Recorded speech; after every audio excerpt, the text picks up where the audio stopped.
То крошечное пятнышко в небе – это астероид под названием 2024 Осипома Р4, и он серьезно напугал ученых. Первоначальные прогнозы показывали 2,3% вероятность того, что он может врезаться в Землю.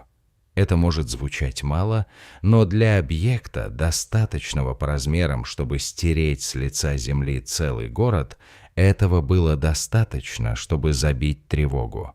Теперь есть и хорошие, и плохие новости. Хорошая новость – он больше не находится на курсе столкновения с нашей планетой. Плохая новость – он может направляться к Луне. Астрономы впервые заметили его в обсерватории Йельс в Чили в декабре 2024 года. Потому, насколько он был ярким, они оценили его размер примерно в диапазоне от 40 до 90 метров в поперечнике. Это примерно размер футбольного поля. Если что-то такого размера попадет в Землю, это может быть действительно катастрофой. Я не имею в виду масштаб события, которое уничтожило динозавров. Но все же достаточно, чтобы стереть с карты целый город, в зависимости от того, где произойдет падение. Упадет ли он на Париж, Лондон или Нью-Йорк, в этом случае ожидается полное уничтожение в самом городе и на прилегающих территориях. Поэтому этот астероид считался одним из самых опасных космических тел, которые когда-либо приближались к нам. Неудивительно, что этот астероид стал чуть ли не звездой новостей. С момента его обнаружения и до февраля 2025 года риск столкновения только рос, но теперь можно немного выдохнуть. Новые расчеты НАСА полностью исключили любую вероятность удара. Фактически серьезной угрозы от этого астероида нет, по крайней мере, в ближайшие 100 лет. Хорошо, а как мы перешли от «это угроза» к «ой, мы ошибались»? Такое случается довольно часто. Сначала астероид кажется рискованным, затем оценка риска увеличивается, а потом внезапно он оказывается безопасным. Значит ли это, что их математика ненадежна? Дело в том, что когда специалисты впервые замечают астероид, это по сути крошечная точка света в небе. На тот момент они почти ничего не знают ни о нем, ни о его направлении. Затем его нужно снова наблюдать и провести вычисления, которые помогут выяснить орбиту. Но даже тогда остается неопределенность. Они не вполне знают, куда именно движется астероид.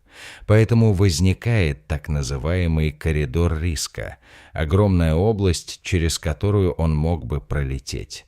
Если какая-нибудь часть этого коридора пересекает Землю, астероид считается угрозой. Обычно для определения орбиты требуется как минимум 3 наблюдения.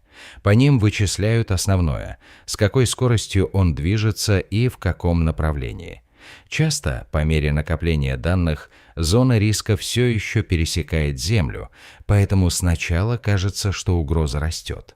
Но по мере дальнейшего отслеживания зона риска сужается и смещается от Земли. В итоге вероятность падает, и неопределенность сводится до минимума, пока можно с уверенностью сказать «не волнуйтесь, он не летит на Землю». Именно это и случилось с известным 2024 ВОКА-Р4. Итак, можно всем немного расслабиться, да? Да.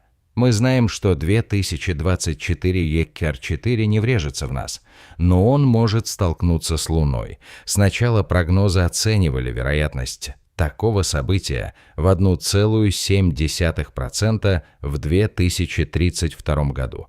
Но в последнее время этот показатель немного вырос до 3,8%.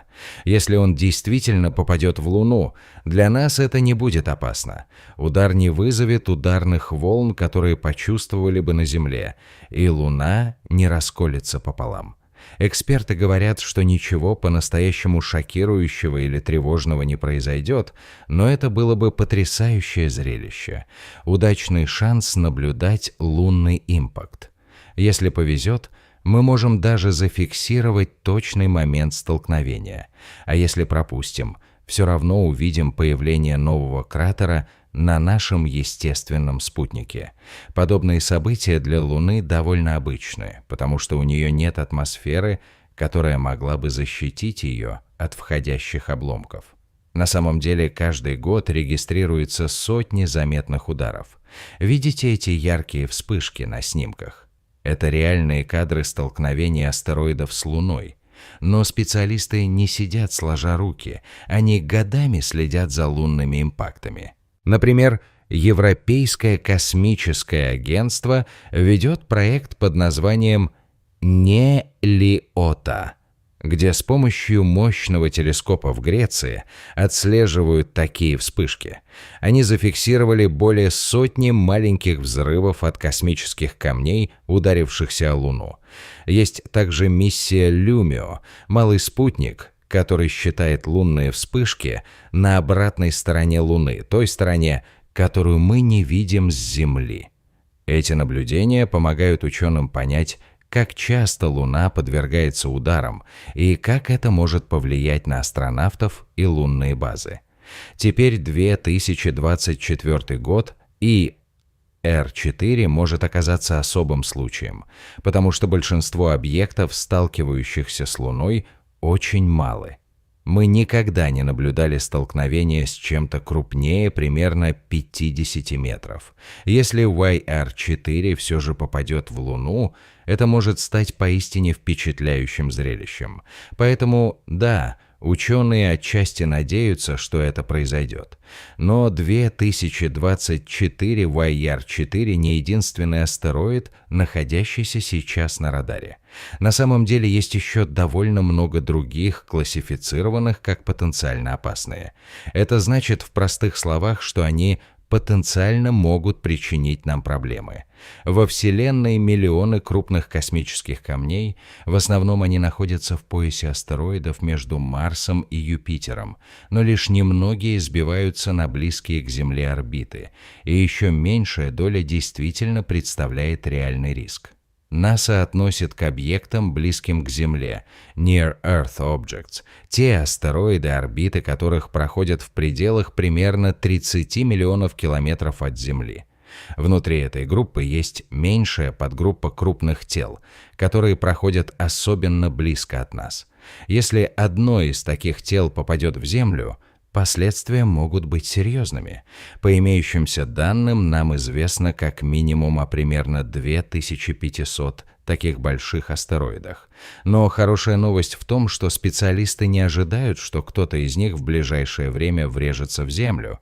Некоторые могут довольно близко пролететь мимо, как, например, 2014 ТННМ-17. Астероид примерно 165 метров в поперечнике. В марте 2025 года он прошел мимо нас на расстоянии примерно 3,2 миллиона миль, примерно 5,1 миллиона километров от Земли. Это примерно в 13 раз дальше, чем расстояние до Луны. То есть, с одной стороны, не очень близко, но в масштабах Вселенной это уже считается относительно близким проходом. Кстати, это был ближайший подход этого астероида к Земле за последние почти 300 лет. К счастью, ничего страшного не произошло, и этот астероид снова удалился от Земли. Но вообще не стоит терять сон из-за всех астероидов подряд. Малые астероиды ежедневно входят в атмосферу Земли и сгорают. Нас действительно беспокоят лишь крупные объекты, те, которые показывают в голливудских фильмах вроде «Армагеддона». Но такие крупные астероиды постоянно контролируются. По имеющимся сегодня данным, все известные нам объекты имеют нулевую или крайне ничтожную вероятность столкновения с Землей. И если что-то изменится, у нас есть несколько стратегий, которые теоретически помогут защитить человечество от удара. Возьмем, к примеру, миссию DART в 2022 году. Это был первый тест НАСА по планетарной обороне. Удалось успешно отклонить астероид с его исходного курса с помощью космического корабля кинетического удара. В том случае астероид не представлял угрозы для Земли, но послужил идеальным объектом для испытания. Существуют и более экспериментальные идеи. Например, можно использовать мощные лазеры, чтобы испарить часть поверхности астероида и создать реактивную тягу, которая сместит его орбиту. Еще идея – гравитационный буксир – большой космический аппарат, который медленно тянет астероид своей собственной гравитацией. Но все это пока остается в основном концепциями. Если не удастся реализовать такие способы, власти, вероятно, все равно смогут эвакуировать зоны возможного удара, если угроза станет реальной. Так что слишком сильно беспокоиться из-за риска столкновения с астероидом, скорее всего, не стоит. В 2024 году Землю на короткое время сопровождал мини-лунообразный объект, который вращался вокруг планеты около 2 месяцев.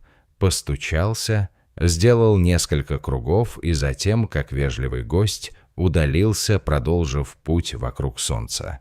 Однако астрономы теперь говорят, что еще один камень сопутствует Земле не неделями, а уже 6 десятилетий. Это редкое и необычное явление. Такой объект сейчас классифицируют как квазилуну. Но что именно это значит? Это как запасной спутник? В отличие от нашей основательной и таинственной Луны, которая освещает ночи и влияет на приливы, квазилуна не обращается вокруг Земли. Она все так же обращается вокруг Солнца, но делает это почти в такт с нами, словно бегун, который бежит марафон рядом с вами и держит примерно одинаковый темп. Внешне кажется, что она сопутствует Земле. Космос кажется спокойным, но на самом деле он довольно хаотичен. Солнце, Луна, Земля и другие планеты постоянно притягивают друг друга и мелкие объекты, вроде этих камней. Большинство астероидов не держат такое тонкое равновесие долго.